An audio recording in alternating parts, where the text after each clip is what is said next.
Ngayong nasa second year college na ako, mas nabibigyan ako ng pagkakataon na makapagsalita na at dahil na rin doon sa seminars at trainings na yun, humaharap na ako sa mas maraming tao.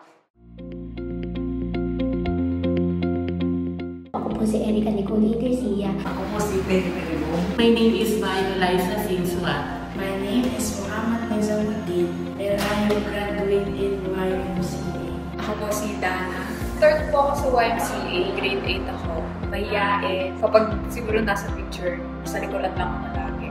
Dahil sa YMCA, kasali ako ng mga trainings, seminars, focus sa issues, society, environment, spiritual well-being ng isang tao.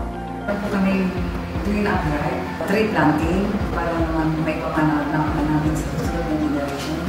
Ang aming napanalunan ay naging aming startup. Ngayon po ay natuto ng lubos sa iba't ibang panelist. Magsulat, magbasa, magkaibigan.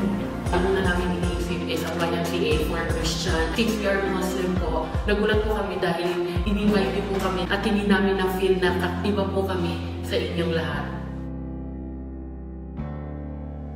Sana ay mas mabigyan pa ng maraming oportunidad ng mga katulad ko. Magkaroon sila ng sariling boses. Pinapanalangin namin na sana magkaroon pa ng iba't ibang competition para sa mga future entrepreneurs. Ano po talaga sa YMCA, sa mga program ng binibigay sa amin sa mga senior.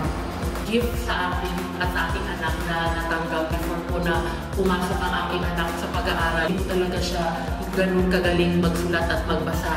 To all the kids out there, come and join YMCA. You will learn a lot